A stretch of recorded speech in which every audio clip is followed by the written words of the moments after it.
Hello everyone and welcome back to the channel, and today we're going to be taking a look at an older LEGO promotion. That's going to be set number 40290, the 60 years of the LEGO brick promo. This was a gift with purchase back in 2018. It has 421 pieces and was originally free with qualifying purchases on shopathome.com during January and February of 2018. So it's been about 4 years since this was a promo, and I'm really happy I could finally add this to my collection. I wanted it so badly when it first came out, wasn't able to hit the threshold, but I was able to finally buy this secondhand on Bricklink. Value new goes for about $30 now, so it's not terribly expensive, and I'm really happy to have this in my collection. So the fun part about this set is it's celebrating the 60-year anniversary of the LEGO brick, and each of the 4 models included is a micro-scale remastering of a different classic LEGO set from a classic LEGO theme. I'm going to go through each one by one. I'll give you a quick overview of what the set it's based on was, and then we'll review each individual model and then come back for the final verdict. The 60 years brick in the center is the simplest build. This is technically like the mystery 5th build. This is a print, not a sticker, and it's so nice, done in gold and red there. And it's just a white tile on a red brick, and it's on a slightly slanted piece, so you can kind of raise it up and down if you want. Nothing too special there. It's really just a very unique printed brick, and I'm really, glad they included this. And they could have really easily made this a sticker, so I'm really glad they made it a print. The first mini model is going to be the castle. This is based on set number 375. Castle. This was a set from 1978. Wow. And it's really, really cool to see this remastered here. Now, fun fact, the reason it's yellow is because originally the owner of LEGO did not want to make a gray castle because he didn't want people to use the bricks to make war vehicles. Now, of course, with Star Wars and everything, that's kind of out of their hands. So I wonder what he would think of those themes now. But originally, that was the choice for the yellow coloring. And I'm really impressed with this model. So first off, it's done up on a very nice black stand with these nice smooth pieces going all the way around to give it a really nice clean look.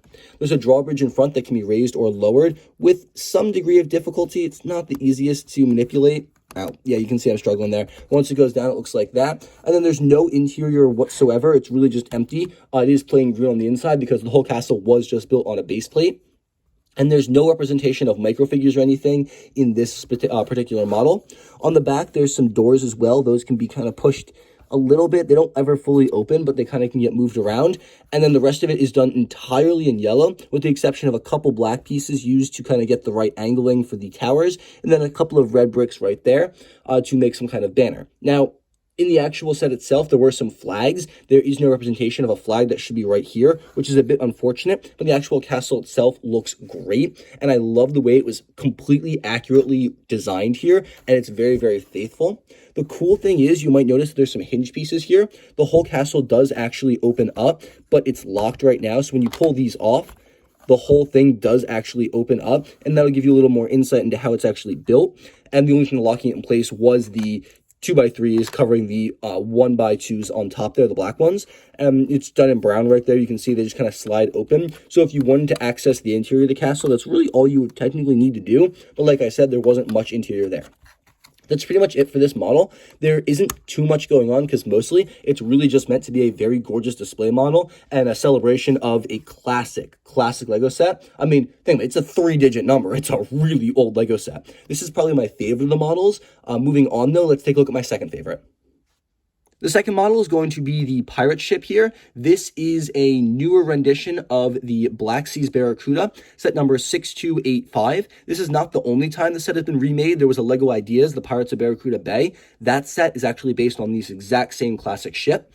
And this is so cool, also because my aunt actually has this set, so I've actually been able to see, it wasn't built per se, but all the parts were there and everything, so I've actually had this set in hands, so it's really cool to see this remastered micro-scale version. There's some very cool cannons on the side here, at least I assume that's what they're meant to be. The deck of the ship is also really, there's like no guardrails here, so that's pretty interesting, and the sails are really cool. My only problem is they move so fluidly, there's no way to really lock them in place, which is a bit of a shame. I wish there was some kind of way to just kind of like hold those so they won't move. The build itself is very solid. It's on top of, like I said before, one of these nice black bases. There's also some water pieces underneath to kind of add to the diorama. Through there's a little hole. I guess it's supposed to be a representation of the window into the captain's quarters, but it does just kind of go straight through because there's another white piece on the other side. There's a small flag on the back here, not printed or anything. I would have loved if we got a 1x1 print of the skull and crossbones, because this is the pirate flag, and that same design is used here and here. That is supposed to be the pirate flag. And then the sails look so great, exactly what they're supposed to be, the nice red and white colors. And on the front, there's no figurehead really. Technically, the figurehead would be under here, but they just didn't include it. Totally get why. I don't see a way they could have actually done that and still gotten the sail and everything in place. The model looks exactly like the original pirate ship too, and it's completely identical on both sides, which is really nice. And again, there's no representation of minifigures or anything in this one. None of them actually have any representation of minifigures. I guess it's not special or anything. And honestly, the only problem I have with this one is this is so low. I think they should have raised the sides one stud so that there's actually like a wall, because as it stands now, there's like no difference between the edge of the ship and the middle of the ship. So like you could be standing and just walk straight off the side, which is not the best. But other than that, the design is perfect, and it's a really cute rendition of a pirate ship. I'm just thrown off again by this being completely flat. I think if they added like 2 more pieces, this would have been a perfect model. As it stands though, it is a really great one.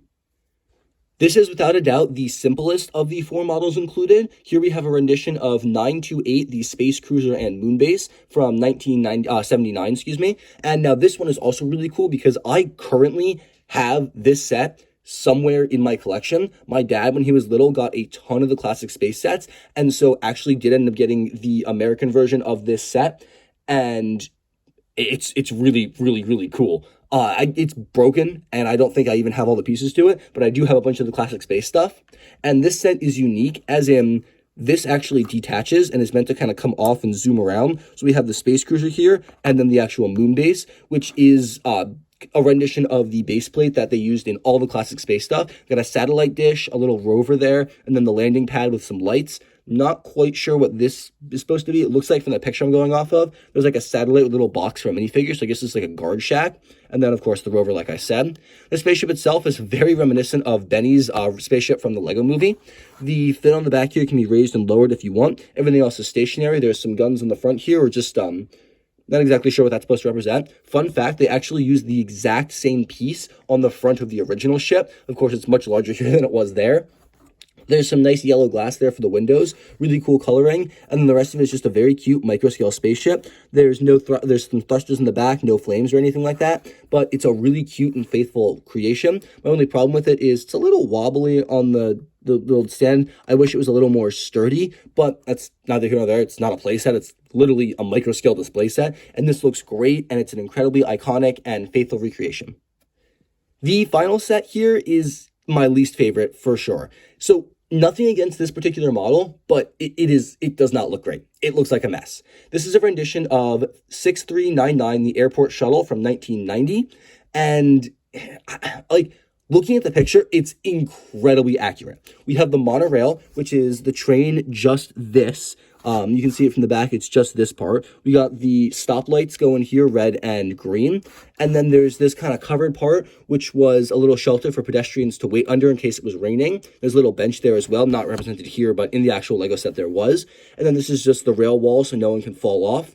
And then this was a staircase going up to it. It's not represented the best here. I think there probably would have been a better way than just the slope piece, but this is the staircase up to it. And then under here, this is supposed to be some kind of food stand. It looks like they were selling hot dogs or something. So the whole thing is completely accurate. It just doesn't look the best to me. Something about it's kind of throwing me off. The train design is perfect. I love the colored windows and everything, and the way they built it was ingenious. And all the parts look right. It's just the raised monorail design didn't translate well into the micro scale. And then you got the monorail going under it, so you could have another train passing through, the supports and everything. It's good. It's just, I think it's too small. It's too small for it to look really, really great. And while this is still a really cool model, I was never a big fan of the train set, so this one doesn't really work all that well for me. And here's the box, and I'm very intrigued here. It's got the kind of classic LEGO system logo, the 60 years logo here, and then a picture of someone playing with one of the original spaceship sets. We got the typical LEGO information here, and then like 4 individual pictures of these sets right there. Then they're all displayed together on the top. And then spinning this around, we have pictures of the original versions of this. Not sure why these 2 are in grayscale, I guess because the kids like playing with them. So we have pictures of kids playing with all of them except the castle. I guess no one wanted to play with that. But I do love how it shows all the original sets that this is based off of. It's like super cool and super unique. This is one of my dream sets. I really wish I could get it, but it's just so cool to have this like 60 years promo here, and the box is just super unique too. I just love how it's like the micro models and then the originals on the back. I hope maybe one day, maybe for the 100 years anniversary, they redo this set, except they make 4 sets and they make them larger, like redo the originals nowadays. I think that'd be such a cool thing to do, but I'm just super impressed with the way they have this box done. And it's really cool to have like before and afters on the back as well. Here's the instruction manual. It has the 60 years logo and then a picture of a kid playing with the classic space set. And then we have an evolution of the LEGO logo. It's like the old LEGO system one versus the new logo up there, which looks so cool. On the interior, it just starts off right away with no advertisements or anything, just building the set. On the back, just the parts list, nothing else. And there's no advertisements at all in here. Not even a little page just identifying the original sets or anything like that. So pretty interesting. I would have preferred maybe like a cool page like they do for the ideas sets. They didn't go that route, which is a bit unfortunate, but it's still a pretty good instruction manual. As far as promos go, this is a really amazing set.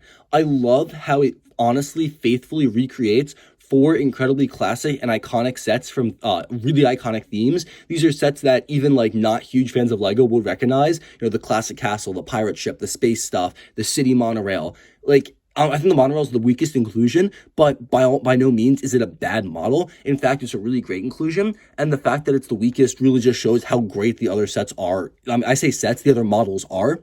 I would easily rate this a 10 out of 10. It's such an iconic set because it's celebrating 60 years of LEGO. There's been 60 years of sets, and this came out like 4 or 5 years ago now, so it's been even longer since that in general, and it's just crazy to me that it's been going for so long and never, like, despite all the close calls and everything, never failed and still going strong today. And this is a really great set to celebrate such a long and colorful history. I mean, really colorful history when you look at all the different bricks and everything. And this is a set I'm very pleased to have in my collection. I think I'd be very disappointed if I didn't pick this up. I think most LEGO fans, this is something a must-have for your collection, especially if you're serious and you know anything about the LEGO history. I would love to get the full-scale models of these to put them on display, but they're so expensive. This is a really great alternative for me. I would highly recommend going to Bricklink, eBay, wherever to find this. Don't pay too much for it, but I'd say if you pay less than 40, you're golden, or yellow in the case of that castle, and it's well worth it. You will not be disappointed. That's all I really got for you guys today, though. Please make sure to leave your thoughts about this set, the 4 it's originally based on, really anything LEGO related in the comment section down below. I would love to hear from you. Thank you guys. Have a fantastic and safe rest of your day, and I'll catch you all in the very next video.